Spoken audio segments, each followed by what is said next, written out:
Indonesia, negara kepulauan dengan sejuta keindahan yang menyandang gelar Zamrud Khatulistiwa.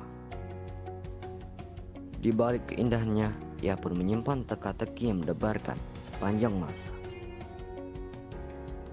Dalam kurun waktu hampir 20 tahun terakhir, Indonesia mengalami 5 kali bencana tsunami. Tepatnya, 2 kali terjadi secara berturut-turut di tahun 2018, yakni tsunami Palu dan tsunami Selat Sunda. Setidaknya dalam 1 dekade terakhir, tsunami menyebabkan kerugian ekonomi yang cukup besar serta menyumbang korban yang paling banyak. Lalu sebenarnya, apakah tsunami itu? Mengapa ia bisa terjadi? Menurut peneliti LIPI, tsunami adalah gelombang laut yang besar dan cepat serta bersifat merusak yang diakibatkan oleh adanya gangguan atau perubahan pada dasar laut maupun kolom air laut. Di Indonesia, tsunami yang terjadi disebabkan oleh 2 hal.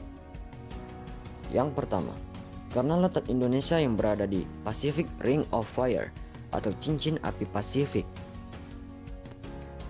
Ring of Fire adalah daerah pertemuan lempeng bumi yang saling mendekat, yang mana pertemuan lempeng ini menyebabkan terbentuknya deretan gunung api dan gempa bumi, serta longsoran bawah laut yang lahir dari gempa bumi atau aktivitas vulkanik.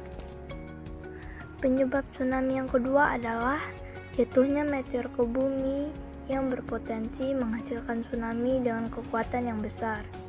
Namun, penyebab kedua ini kemungkinannya masih sangat kecil terjadi. Tsunami bisa terbentuk karena aktivitas vulkanik gunung api yang berasal dari longsoran material dan piroklastik yang meluncur ke laut. Piroklastik adalah material dari dalam hasil letusan yang mengalir menuruni gunung api dengan cepat. Konon katanya, aliran piroklastik ini dapat menuruni lereng dan kecepatan melebihi 100 km per jam dan suhu yang bisa mencapai 700 derajat Celcius. Di samping itu, lateral blast juga bisa menjadi penyebabnya, yakni tekanan tenaga meletusnya gunung ke air laut. Berikut adalah daftar bumi api berpotensi tsunami yang masih aktif hingga saat ini. Gempa bumi yang sering terjadi di Indonesia pada dasarnya diakibatkan oleh lempeng gerak bumi yang terus bergerak secara perlahan yang disebut dengan lempeng tektonik. Mengapa lempeng bumi terus bergerak? Lempeng bumi terus bergerak karena adanya arus konveksi dari panas inti bumi, yang mana panas tersebut dapat menembus hingga lempeng-lempeng di muka bumi. Ada 3 jenis gerakan lempeng, yakni saling menjauh, saling mendekat, dan berpapasan. Indonesia terletak di zona di mana pergerakan lempeng yang saling mendekat, atau disebut dengan zona subduksi.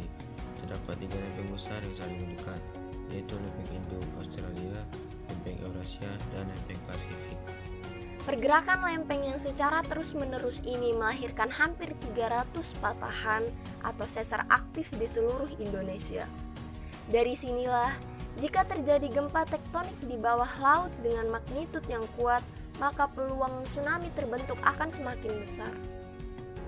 Ketika sesar ini mengalami gempa, ia bisa memicu pergerakan gelombang air laut, sehingga menyebabkan perpindahan volume air secara besar-besaran menuju daratan yang dekat dengan pusat gempa. Gempa bumi dan tsunami memang tidak bisa dipisahkan dari Indonesia. Tanpa adanya kejadian alam tersebut, bumi pun tak akan hidup. Berdasarkan referensi dan hasil studi para peneliti LIPI, didapatkan perkiraan ulang tahun tsunami besar dari gempa dengan kekuatan MW lebih besar dari 9, yakni untuk selatan Jawa akan terjadi tsunami besar setiap sekitar 700 tahun sekali, dan untuk bagian barat Sumatera, terutama sebelah barat Aceh dan Sumatera Utara, akan terjadi setiap sekitar 550 tahun sekali. Jarak jangkauan tsunami yang hendak menyapu daratan pun tidak terbatas. Penyebab tsunami selanjutnya adalah adanya longsor bawah laut.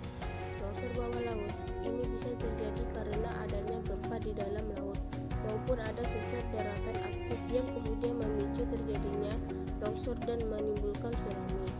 Dari serangkaian bencana tsunami di Indonesia,